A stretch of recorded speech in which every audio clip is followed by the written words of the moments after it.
আসসালামু আলাইকুম আরহামতুল্লাহি ওবারাকাতু। এ পর্বে আমাদের আলোচনা সূরা সাবার চতুর্থ রুকুর দ্বিতীয় পর্ব, আয়াত 31 থেকে 36।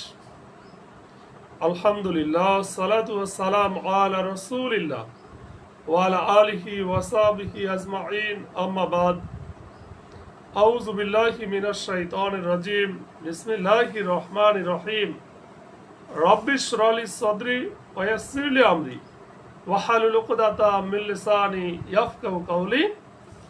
আয়াত 31 ইরশাদ হচ্ছে, আল্লাহ তাআলা বলেন, ওয়াকালাল্লাযীনা কাফারু লান নুমিনা বিহাযাল কুরআন।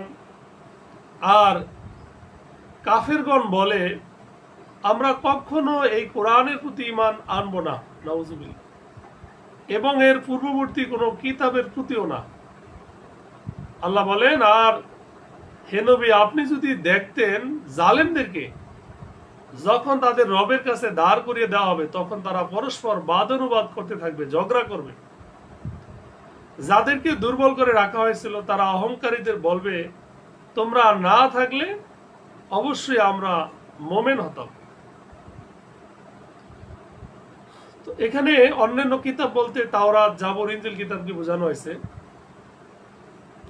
আর এতে কাফেরদের শত্রুতা ও অহংকারী অর্থাৎ উদ্ধতের বর্ণনা রয়েছে যে তারা সর্বপ্রকার প্রমাণ পাওয়ার পরেও কোরআনুল কারীম ও আখিরাতের প্রতি বিশ্বাস স্থাপন করতে অস্বীকার করে। দ্বিতীয় বিষয় হচ্ছে, এই কাফেররা পৃথিবীতে কুফর ও শিরক করাতে একে অপরের সাহায্য ও আত্মীয়তার বন্ধনের ফলে আপোষে সম্প্রীতি রাখত, কিন্তু আখিরাতে এরা একে অপরের শত্রু হবে এবং একে অপরকে দোষারোপ করবে। থার্ড বিষয় হচ্ছে, পৃথিবীতে ওরা ওই সকল মানুষ যারা চিন্তা ভাবনা না করে অবুঝের মতো দশের কথা অনুযায়ী চলাফেরা করে, ওরা এই কথা ওদের সেই নেতাদের বলবে পৃথিবীতে ওরা যাদের অনুসরণ করে চলতো। চতুর্থ বিষয় হচ্ছে যে আল্লাহ বলেন, তোমরাই তোমাদের অর্থাৎ আমাদেরকে পয়গম্বর ও সত্যের আহ্বায়কদের অনুসরণ করা থেকে বিরত রেখেছিলে, তারা দোষারোপ করবে। যদি তোমরা বিরত না রাখতে তাহলে আমরা অবশ্যই মুমিন হতাম।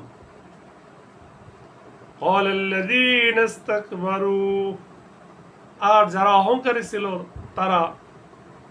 তাদেরকে বলবে, যাদেরকে দুর্বল করে রাখা হয়েছিল, তোমাদের কাছে হেদায়েত আসার পর আমরা কি তোমাদেরকে তা থেকে বাধা দিয়েছিলাম? বরং তোমরাই ছিলে অপরাধী। অর্থাৎ আমাদের নিকট এমন কি ক্ষমতা ছিল যে আমরা তোমাদেরকে হেদায়েতের পথ থেকে বিরত রাখতাম? বরং তোমরা নিজেরাই তার উপর চিন্তা ভাবনা করোনি, বরং নিজেদের প্রবৃত্তি পূজার কারণে তা গ্রহণ করা থেকে বিরত থেকেছ এবং এখন আমাদেরকে দোষী বানাচ্ছ, অথচ সব কিছু নিজেরাই নিজেদের ইচ্ছে অনুযায়ী করেছ। অতএব অপরাধী তোমরা নিজেরাই, আমরা নই। وقال الذين استضعفون للذين استكبروا। যাদেরকে দুর্বল করে রাখা হয়েছিল, যারা অহংকারী ছিল তাদেরকে বলবে, বরং এ ছিল তোমাদের দিন রাতের চক্রান্ত, যখন তোমরা আমাদেরকে আদেশ দিয়েছিলে যেন আমরা আল্লাহকে অস্বীকার করি এবং তার সমকক্ষ স্থির করি। আর তারা যখন আযাব দেখবে তখন তারা অনুতাপ গোপন করবে। আল্লাহ বলেন, আর আমি কাফেরদের গলায় শৃঙ্খল পরিয়ে দেব, তারা যা করত কেবল তার ওই প্রতিফল তাদেরকে দেওয়া হবে। তার মানে হচ্ছে যে প্রথম বিষয় হচ্ছে যে তারা বলল যে আমরা অপরাধী তখনই হতাম যখন আপন ইচ্ছায় পয়গম্বরদেরকে মিথ্যা মনে করতাম, কিন্তু ঘটনা হলো যে তোমরাই দিবারাত্রি আমাদেরকে পথভ্রষ্ট করার এবং আল্লাহর সাথে কুফরি ও তার সাথে শরীক স্থাপন করার জন্য উদ্বুদ্ধ করতে, যার ফলে শেষ পর্যন্ত তোমাদের অনুসরণ করে আমরা ঈমান থেকে বঞ্চিত থেকেছি। দ্বিতীয় বিষয় হচ্ছে, একে অপরের দোষারোপ তো করবে, কিন্তু উভয় দলই মনে করে নিজেদের কুফরির কারণে লজ্জিত হবে, মনে মনে এটা লজ্জিত হবে, কিন্তু শত্রুর আনন্দ থেকে বাঁচার জন্য তা প্রকাশ করা হবে না। তৃতীয় বিষয় হচ্ছে, এমন বেরি যার দ্বারা তাদের হাতকে গলার সাথে বেঁধে দেওয়া হবে। আর দুই দলই নিজ নিজ কর্ম অনুযায়ী শাস্তি ভোগ করবে। আল্লাহ বলেন, ওয়ামা আরসালনা ফি ক্বরিয়াতিন মিন নাযীরিন, আর আমি কোন জনপদে সতর্ককারী প্রেরণ করলি সেখানকার বিত্তবান অধিবাসীরা বলেছে তোমরা যা নিয়ে প্রেরিত হয়েছো অবশ্যই আমরা তা অস্বীকার করছি। নাউজুবিল্লাহ। তো এখানে আল্লাহ রাসূলকে সান্ত্বনা দেওয়া হচ্ছে যে মক্কার নেতারা আপনার উপর ঈমান আনছে না এবং আপনাকে কষ্ট দিচ্ছে। এটা নতুন কোনো কাজ নয়। প্রত্যেক নবীর যুগে অধিকাংশ ধনী শ্রেণীর মানুষেরা পয়গম্বরদেরকে মিথ্যা মনে করেছে, আর প্রত্যেক পয়গম্বরের প্রতি ঈমান আনয়নকারীদের মধ্যে প্রথম সারিতে থাকতো গরিব ও দুর্বল শ্রেণীর লোকেরাই।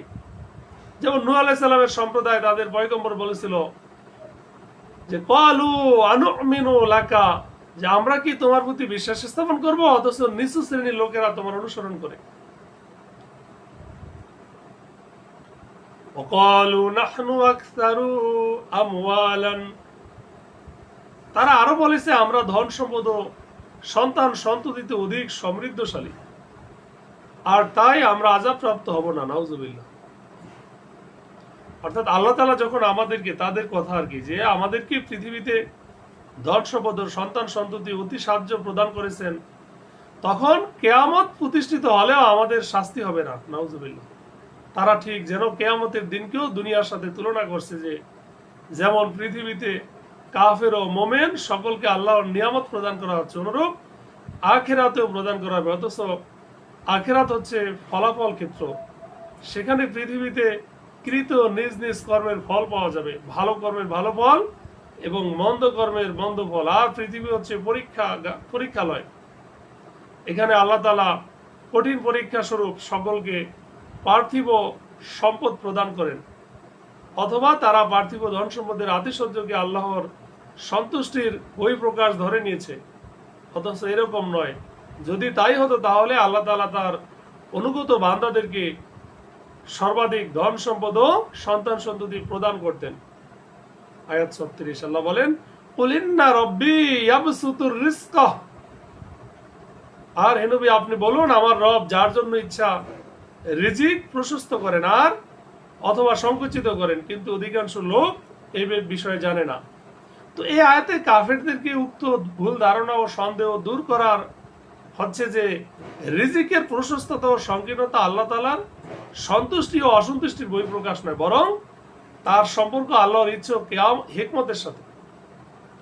এজন্য তিনি যাকে ইচ্ছা পছন্দ করেন তাকেও রিজিক দেন এবং যাকে অপছন্দ করেন তাকেও দেন। তিনি যাকে চান ধনী করেন, যাকে চান গরিব করেন। আল্লাহ তাআলা আমাদের সঠিক বুঝ দান করুন। আমিন।